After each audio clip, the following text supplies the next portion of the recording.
Welcome to the Turn One Studio podcast. I'm Eliud Custodio with Turn One Studio, and here we sit with local business professionals. Today's guest, Dr. Ed Bonahue from Suffolk County Community College. Thanks, Eliud. Welcome. Thank you so much. It's a pleasure to be here. It's a pleasure to have you. I'm Thank you. very excited to have you because as a Long Island resident, raised since kindergarten, everyone knows Suffolk. Yes. Right? You go from high school and many of your peers are going to Suffolk. Right? Tell us about Suffolk Community College. Sure. I had that same experience. I grew up in Setauket. I went to Ward Melville High School. Yeah, so did I. Yeah, you went to Ward Melville? I went to Ward Melville. I grew up in Stony Brook. Yeah, fantastic. Yeah. And, Suffolk serves so many students across Long Island and at our three campuses, right? Campus in Brentwood, the campus in Selden and Nichols Road, and the campus in Riverhead. Okay. So we have about, in major semesters, we have about 17,000 students coming to our campuses every semester. We serve another 4,000 or 5,000 students who are still in high school, taking some college classes while they're in high school, and we serve a few thousand more in non-credit classes. Some of those students are taking English language. Okay. We look at our demographics here on Long Island, and we can see a need for that. And we have about 1,500 workforce students who are involved with different kinds of workforce training, continuing education. They may be in health sciences, they may be in manufacturing, but all told, when we add all of that together on an annual basis, we serve over 30,000 students every year. We are by far the largest community college in the SUNY system. We sometimes call ourselves SUNY Suffolk. The largest. I didn't realize that. We are by far the largest community college in the state of New York system. Yeah. Wonderful. And again, we're a comprehensive community college. So again, for our students in high schools, the reason they hear about us is because, whether it's the first 2 years of university education, maybe you're going to, we do transfer more students to Stony Brook than all the rest of the community colleges combined. But of course, we transfer students to so many of our great partner Long Island universities, Farmingdale, St. Joseph's, Old Westbury. So obviously, we offer the first 2 years of university education. At the same time, being a comprehensive community college means that we're involved with workforce and economic development. We are the largest nurse education program in Suffolk County. Is that the key behind the big transfer to Stony Brook? I know they're medical heavy. They are, for sure.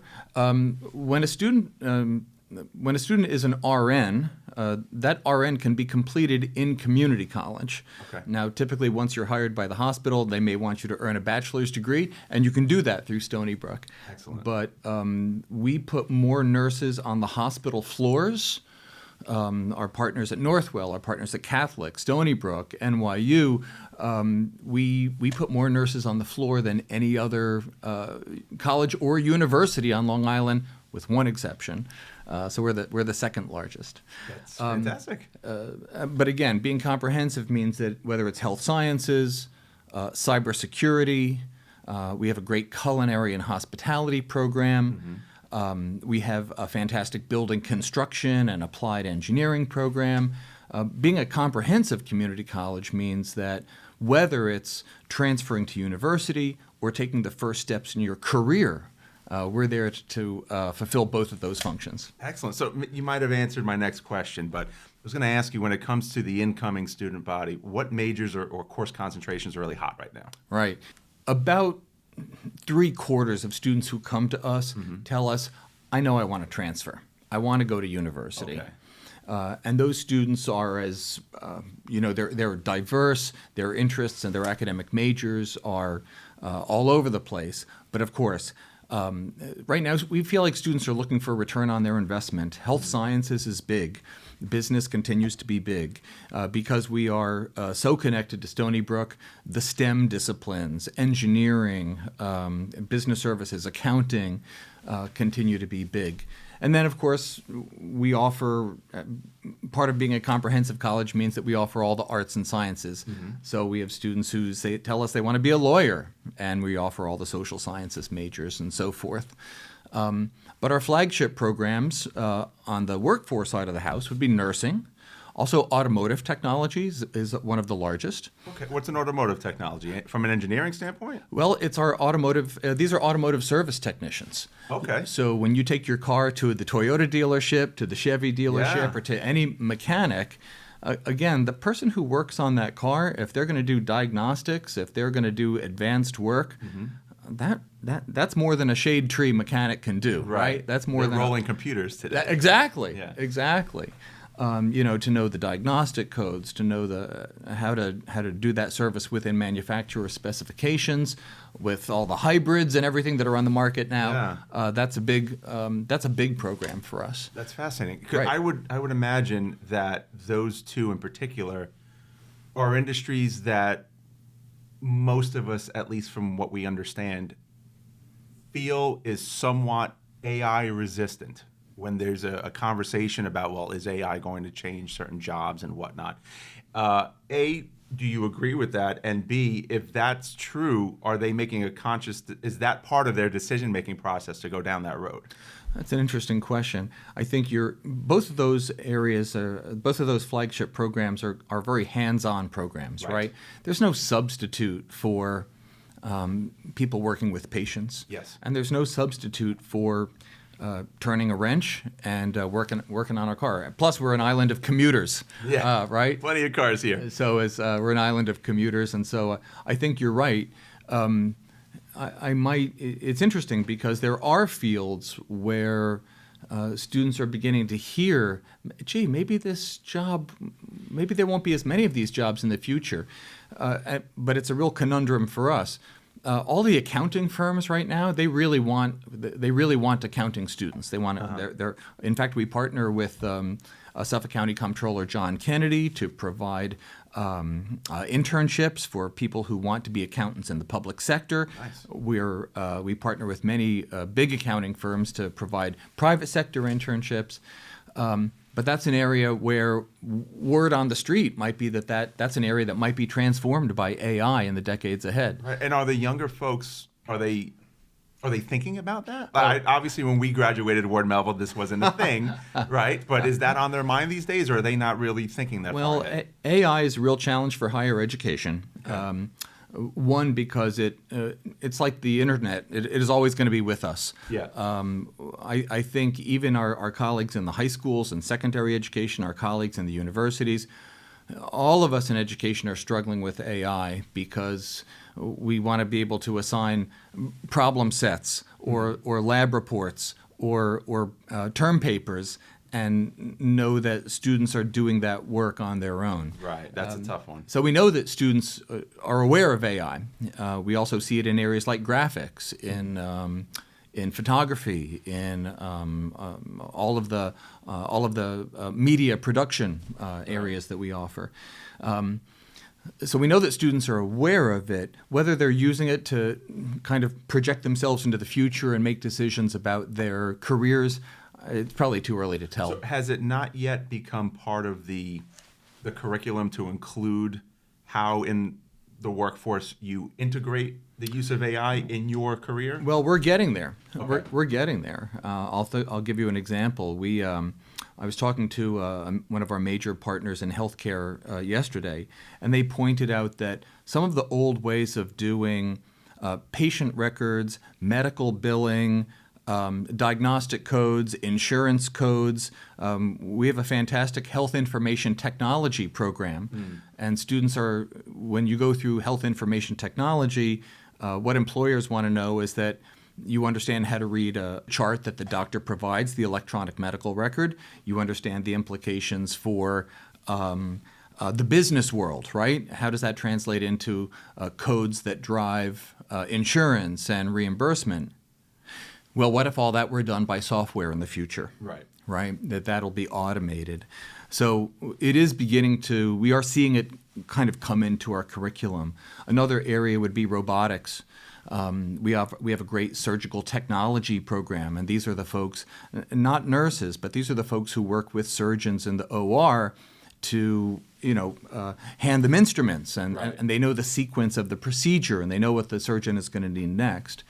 Well, robotics has really come into surgery, as you may know. Yeah. And so some of those things that the surgeon used to do manually are now maybe performed automatically by a machine. So that's really interesting because now our students have to relearn what the traditional procedure was and understand how a machine or something automated is going to fit into that process. I get all that from a science perspective. How is Yeah. it affecting your arts classes? I think in some ways it's great. Like I said, in media studies, in post-production, in graphics, in some ways it's great because there's so many tools that you can do so many cool things. Yeah. On the other hand, it's a challenge, right? Because we want students to know how to do these things on their own. Right. So again, like I said, the difficulty for most of us in higher education is that we assume that there are certain skills that students are supposed to have. Well, what if AI now does all that work for our students? And that's scary. I asked you that in particular because someone who runs a marketing agency, the art part is very important. When I went to school, the time in the dark room, which I guess isn't a thing anymore, but time in the dark room, time sketching live subjects, doing graphic design and painting, understanding the color wheel and whatnot. Those are still skills that we apply here every day, even with digital tools. And I can't imagine a world where we're not learning that as students.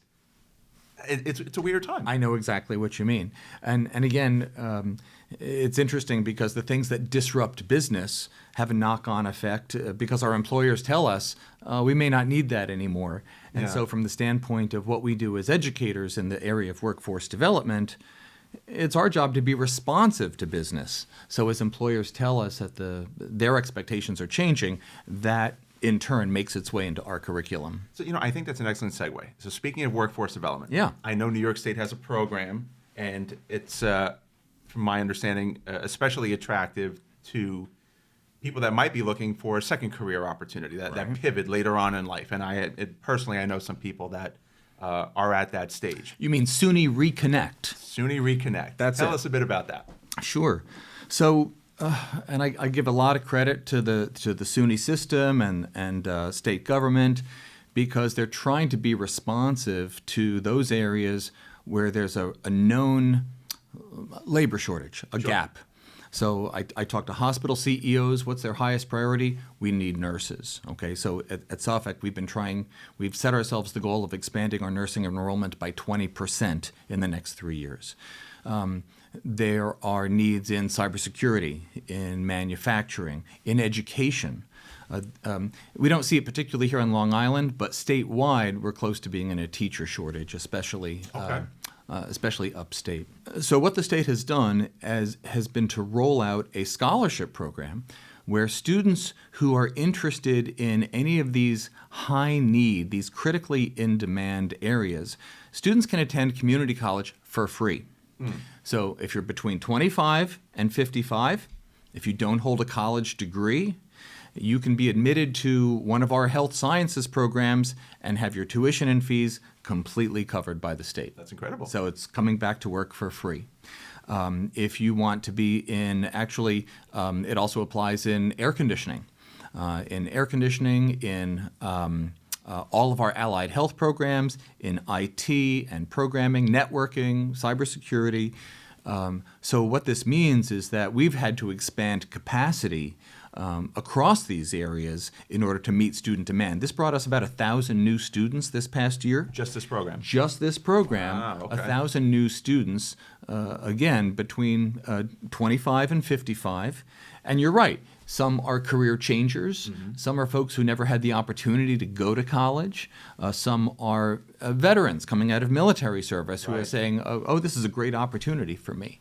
And so it's called SUNY Reconnect. And you can find it find more information on our website, which is sunysuffolk.edu. Excellent. And you mentioned air conditioning. So are those, I don't know how to categorize it, but I've heard, especially with the younger generation, there's been more interest than the generation or two before them in going into HVAC, Right. plumbing, and some of the quote unquote more traditional roles Right. where there's an entrepreneurship opportunity. So you're seeing that Yeah. on campus as well? Yeah, I mentioned earlier that I think students are looking for a return on investment right now. Right. Nationally, these have not been growth days for the liberal arts. Okay. It used to be, oh yeah, get an English major, get a history major. You can do anything with it. You can then go on to business school. You can go to law school, whatever it may be. We find that students right now have a greater sense of urgency. They're looking for something that they don't have to do 4 years of college and then go on to something else. So are they finding what they want to do younger than they were? We're certainly seeing that. We're certainly seeing the demand on our technology side of the house, including programs like automotive, air conditioning. We just added a new faculty member to expand our air conditioning program. And again, some of these folks will do retail work. Some will go to work, for instance, as building engineers. Okay. They may work in a huge building like this. Yeah. So that's a very wide open area. At Suffolk Community College, we offer welding. We offer CNC machining. We offer electronic assembly and soldering. And some of these programs don't even require a degree. Our heat pump certification can be done in, I want to say it's one semester, but it might be a little more than one semester. That's quick, though. Well, it is. It's not a 2-year degree. Yeah. Welding. It can be a certified welder with AWS certification in 1 semester. Working as a CNC machinist, that you can get that certification in 1 semester. And we're actually very proud of our manufacturing sector right now, Eliud, because, and I continue to learn about this, manufacturing is so important on Long Island, and defense manufacturing in particular. I think when I was in school, it was all about Grumman. People wanted to work at Grumman. Yeah. All right, well, there's not a big Grumman plant anymore, but you know what? A lot of that defense manufacturing is still here. Right. The Grumman support didn't go anywhere. Exactly. And so we have so many specialty manufacturers who are part of the defense manufacturing pipeline. Many are involved with the maritime manufacturing. Okay. So we have a special partnership with the U.S. Navy, and with I say to students, when you see those commercials for buildsubmarines.com, that's us. Do we do that on the island, or is that just Connecticut? Connecticut is where all the component parts are assembled. Okay. But you'd be surprised at how many of those parts are made on Long Island. Ah, okay. Yeah, it's amazing. I didn't know that. Right. Same thing for avionics and for components that go into aircraft. A lot of parts are made here on Long Island. And so for that reason, the U.S. Navy has invested $2 million in scholarships just for our manufacturing program. Wow. So if a student wants to be a welder, a machinist, learn soldering and electronic assembly, learn industrial maintenance, if they're willing to make a commitment to work for a certified defense manufacturer, they can come to college for free, thanks to the U.S. Navy. And where do they find this information? Again, they could come to, the easiest way is to come to sunysuffolk.edu and then look for Advanced Manufacturing Training Center. Okay, that's golden. Right. You mentioned a teacher shortage. Yeah. Why is that? What's changed? I don't think we see it on Long Island. Okay. I think on Long Island, again, we have so many friends and neighbors who are teachers. Our districts, the enrollment in our districts is stable for the most part. It's growing in a few places, but it's stable, and maybe there's some gradual declines. So on Long Island, I don't think we're experiencing a particular shortage. The interesting thing is that upstate, where some of the upstate rural counties are really losing population, and word is on the street, these districts are not expanding. There's just not going to be that many teaching jobs upstate, but unfortunately, the result is that nobody's even looking for those jobs upstate. Right. So, but and the same is sometimes true in New York City. I think there's a perception that teaching is a hard profession, especially if you're in an urban environment. We currently have several hundred students enrolled in a pre-education program. Sometimes it's primary, sometimes it's secondary. And our partners there are St. Joseph's in Patchogue, which offers a teacher certification, and Old Westbury has a big teacher certification program. I had heard it was challenging in the Hamptons to place teachers. The reason why I was told that is the cost of living relative to their salary and the resulting commute of not living in the Hamptons but working in the Hamptons prevents a lot of that. Is there truth to that? I think everyone who's listening to this podcast is going to be aware that in certain areas of the county, affordable housing is a challenge. Right. Everyone knows about the trade parade Okay. as people go out to the Hamptons, and so if you're living in any region of the county where the need for where the cost of real estate outstrips the need for services. Mm-hmm. That becomes an area where people end up commuting. I know from our colleagues at Southampton Hospital that they have difficulty finding places for people to live close to the hospital. Right. And so it's not just the trade parade. Part of this just relates to kind of the affordability of housing island-wide. So what is life like as a higher education president? What do you do? What's your goal on a daily basis? What does that look like? I think I have the best job in the world, quite honestly. Okay. Because I get to work with students. Mm-hmm. We work with students in terms of when I meet with student leaders, we get to talk about what's their experience. How do they experience Suffolk Community College? How can we improve what we do? Part of that is their experience in the classroom. How can we improve their experience? Part of it is outside the classroom. At Suffolk, we invest a lot in campus life. So I'm not sure that folks are aware because it doesn't always get covered. But we have a nationally ranked women's soccer team, a nationally ranked track team among the junior college athletic circuit. I did not know that. Right. That's wonderful. So we have full athletics program, student government opportunities, all kinds of clubs, all kinds of activities, student newspaper, student radio station, all kinds of ways for students to get involved on campus. And quite honestly, when students are involved on campus, they're more likely to feel connected with their educational experience. And so part of my job is to be sure that students are finding that connection and having a good experience with the college.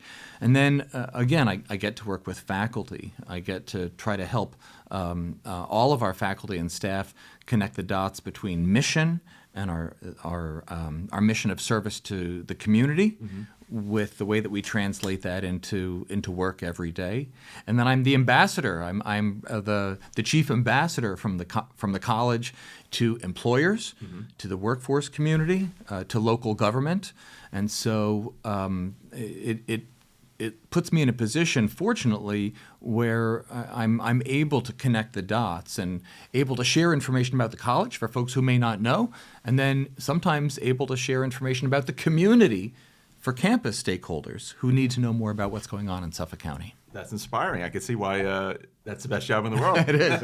It's great. So before we wrap up, what do you do for fun? Yeah. My degree is in, I'm an English nerd. Okay. My degree was in Renaissance literature, of all things. I studied Shakespeare. So we love to go to the city. Okay. We love to take advantage of the high quality of life that we have on Long Island and go to the city. I'm a jogger, a runner. Excellent. So you'll see me out there sometimes pounding the pavement on weekends. Do you compete? No, not like that. Marathons or anything? No. All right. I don't know how people find time to do that, quite honestly. And the last thing is that I'm a birder. Really? I'm a birder. Okay. I like to go out with Audubon. I like to go out and I keep I'm a nerd. Like I said, I'm a nerd. I keep a life list of the species that I've seen. That's awesome. Both here on Long Island and across the country. This was wonderful. It was great to get to learn about you and the college. Thank you, Eliud. Thanks for your time. Thanks for the opportunity. I really enjoyed being here. Our pleasure.